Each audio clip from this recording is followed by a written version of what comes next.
Hello नमस्ते आप सभी को। सर्वप्रथम श्री स्वामी समर्थ स्वामी महाराज की कृपा से आपके मन की सारी अच्छी इच्छाएं पूरी हो, ऐसी स्वामी के चरणों में प्रार्थना करती हूँ। और आज के वीडियो को शुरुआत करती हूँ। तो कल गुरुवार है और गुरुवार के दिन कल पड़ रहा है पुष्य नक्षत्र, तो इसलिए कल गुरु पुष्यामृत योग है। तो गुरु पुष्यामृत योग सुबह 6:48 से लगकर शुक्रवार के दिन सुबह 6:48 तक है। तो गुरुवार का गुरु पुष्यामृत योग ये बहुत ही शुभ योग माना जाता है। पुष्य नक्षत्रों को सभी नक्षत्रों से बड़ा नक्षत्र माना जाता है। पुष्य नक्षत्र में किए गए कार्य, पुष्य नक्षत्र में की गई खरीदी कई गुना ज़्यादा प्रभावी फल देती है। इस नक्षत्र में लोग सोना, चांदी, गाड़ी, घर या जो भी प्रॉपर्टी है वो खरीदी करते हैं, कार खरीदी करते हैं, क्योंकि पुष्य नक्षत्र में जो भी खरीदी की जाती है, ऐसा कहते हैं कि उसमें बढ़ोतरी होती है, घर में माता महालक्ष्मी की कृपा होती है। पुष्य नक्षत्र में सोना चांदी खरीद कर लाना शुभ होता है। कि कहते हैं कि सोना चांदी या कोई भी प्रॉपर्टी अगर हम पुष्य नक्षत्र में खरीदी करें तो उस प्रॉपर्टी में, उस सोने में, घर में बरकत बनी रहती है, उसमें वो दुप्पट बढ़ जाता है। इसलिए पुष्य नक्षत्र में जो भी कार्य हम करते हैं, जैसे भगवान की सेवा भी, पूजा भी, तो इसका भी हमें द्विगुणित फल मिलता है, म्हणजे डबल से फल मिलता है कोई भी चीज़ का। जैसे खरीदी करना शुभ माना जाता है, उसी तरह इस दिन की गई सेवाएं, इस दिन की गए पूजा पाठ का भी हमें फल डबल मिलता है। तो हमें क्या करना है, पुष्य नक्षत्र पे हमें 5 जगहों पे स्वास्तिक निकालना है। अब जो कि पुष्य नक्षत्र सुबह से लेकर तो पूरे दिन भर है, तो आप दिन में ये कार्य कभी भी कर सकते हैं। तो आपको क्या करना है, कुमकुम से या कुमकुम और हल्दी को मिक्स कर कर आपको स्वास्तिक निकालना है। तो पहला स्वास्तिक आपको आपके देवघर में निकालना है। जो आपका देवघर है, जहाँ पर आप पूजा पाठ करते हैं, उस जगह पर पहला स्वास्तिक आपको निकालना है कुमकुम या हल्दी से। स्वास्तिक निकालते समय स्वास्तिक के आजू बाजू 2 खड़ी लाइनें हमें निकालनी ही है, तो ही वो स्वास्तिक पूरा माना जाता है। बिना खड़ी लाइनों के स्वास्तिक नहीं निकालना चाहिए। उसके बाद हमें दूसरा स्वास्तिक निकालना है हमारे किचन वट्टे पर, और स्वास्तिक हमें जो गाय का शुद्ध घी होता है उस घी से ही निकालना है। तो शुद्ध घी से कैसे निकाले, तो पहले घी को गरम कर कर कटोरी में ले ले और घी से पहले स्वास्तिक बनाएं, और उसके बाद उसके ऊपर कुमकुम या हल्दी से स्वास्तिक बनाएं। तो इस तरह से शुद्ध घी के ही स्वास्तिक हमें बनाने हैं। तो दूसरा स्वास्तिक हमें हमारे किचन रूम में, किचन वट्टे पे या अपने गैस पर बनाना है, और उन्हें हल्दी, कुमकुम, अक्षदा, फूल अर्पण कर कर, धूप दीप उबाल कर पूजा करनी है। तीसरा स्वास्तिक हमें, हम जहाँ पर धन रखते हैं, हमारे धन का स्थान है, जहाँ पर हमारी तिजोरी है, वहाँ पर हमने पहले स्वास्तिक बनाया है, तो उसे पोंछ कर नया स्वास्तिक बनाना है। और हमें ये हमेशा गुरु पुष्यामृत पर जो भी शुभ योग होते हैं ना, तब हमें इस 5 जगहों पर स्वास्तिक बनाना ही बनाना है। अब ये 3 हो गए। उसके बाद चौथा स्वास्तिक हमें हमारे मुख्य दरवाजे पर बनाना है। मुख्य दरवाजे पर भी हमें उसी प्रकार घी से ही स्वास्तिक बनाना है। पहले अगर स्वास्तिक बनाया हो तो उस स्वास्तिक को पोंछ कर हमें नया स्वास्तिक बनाकर उसकी पूजा करनी है।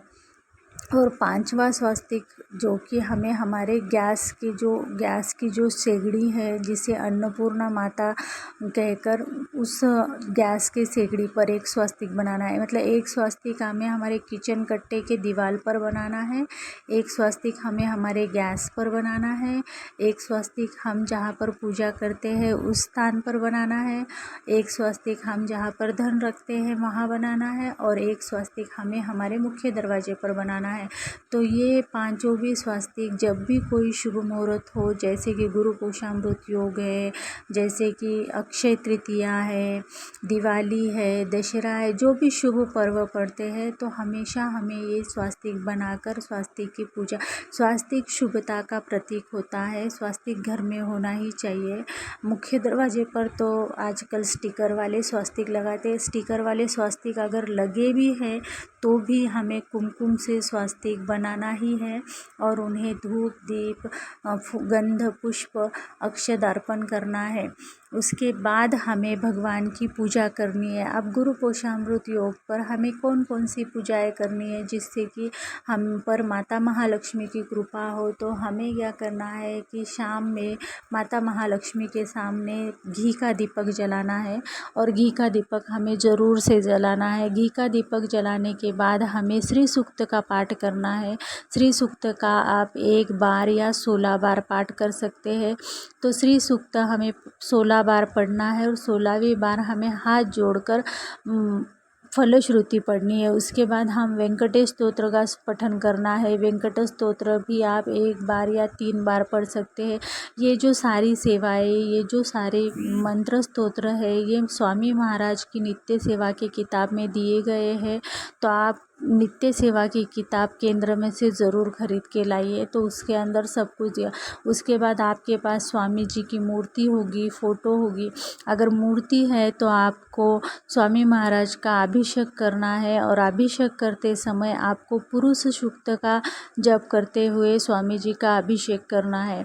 उसके बाद अगर आपके पास मूर्ति नहीं है, फ़ोटो है, तो आपको फ़ोटो को अच्छे से स्वच्छ कर लेना है गंगा जल से और उसके बाद गंध वगैरह लगाना है। अब गुरु पुषामृत योग है माता महालक्ष्मी के लिए, तो मैंने आपको सेवा बता दी लक्ष्मी प्राप्ति के लिए, लेकिन हमारे गुरु का आशीर्वाद भी हमें मिले, हमारे गुरु हमेशा हमारे साथ रहे, इसलिए हमें गुरु की भी सेवा करनी है। तो हमें क्या करना है, 11 माल श्री स्वामी समर्थ मंत्र के जाप करने हैं। बाद हमें जो स्वामी महाराज के स्वामी चरित्र की किताब है जिसमें 21 अध्याय दिए गए हैं, वो 21 अध्याय का एक पाठ करना है और एक पाठ हमें एक ही जगह पर बैठकर पूरे 1 से 21 अध्याय पढ़ने हैं। मतलब हमारा एक पाठ होता है, तो स्वामी चरित्र का हमें एक पाठ करना है। 11 माल स्वामी समर्थ मंत्र की करनी है।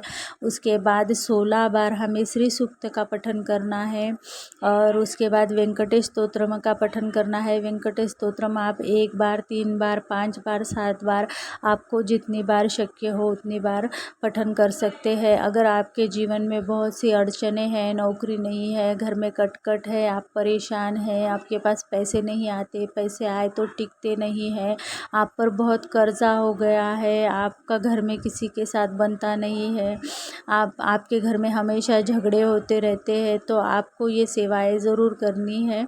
इन सेवाओं का फल गुरु पुषामृत योग पर करने पर द्विगुणित फल मिलता है और माता महालक्ष्मी की हमारे घर में कृपा होती है।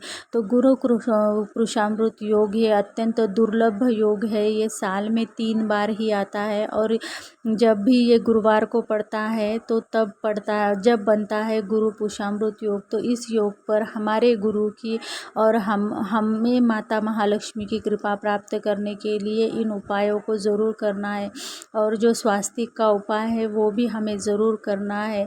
अब इस दिन आप सोना चांदी आपको जो आपकी जितनी यथाशक्ति है उस अनुसार आप खरीद सकते हैं। सोना तो बहुत महंगा हो गया है, तो आप चांदी खरीद सकते हैं। सोना चांदी नहीं खरीद सकते तो फिर आप कुछ भी पीतल की कटोरी बोलो, भगवान के लिए कुछ ये तांबे की थाली बोलो, या तो फिर आप यथाशक्ति चावल भी खरीद कर ला सकते हैं, शक्कर, अनाज, जो आपकी शक्ति है उस अनुरूप आप उस चीज़ को खरीदी कर ला सकते हैं। गुरु पुषामृत योग पर हमें कुछ मात्रा में तो भी कुछ ना कुछ घर पर नई वस्तु खरीद कर लाकर उसकी पूजा कर हमारे जो धन स्थान पे अगर हम रखें ना तो हमारा जो भी धन से जुड़ी परेशानी है ना वो कम होती है।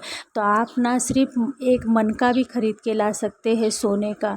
मैं भी क्या करती थी, जब जब मेरे पास पैसे नहीं होते थे और गुरु पुषामृत योग पढ़ता था तो मैं क्या करती थी, जो वो 1 ग्राम के वाले 20 या 30 जो मन के आते हैं ना, तो उसमें से सिर्फ एक ही मनी खरीद कर लाती थी। सोनार लोग देते हैं गुरु पुषामृत योग पर, वो एक मनी खरीद कर लाकर माता महालक्ष्मी के सामने रख कर मैं इसकी पूजा करती थी।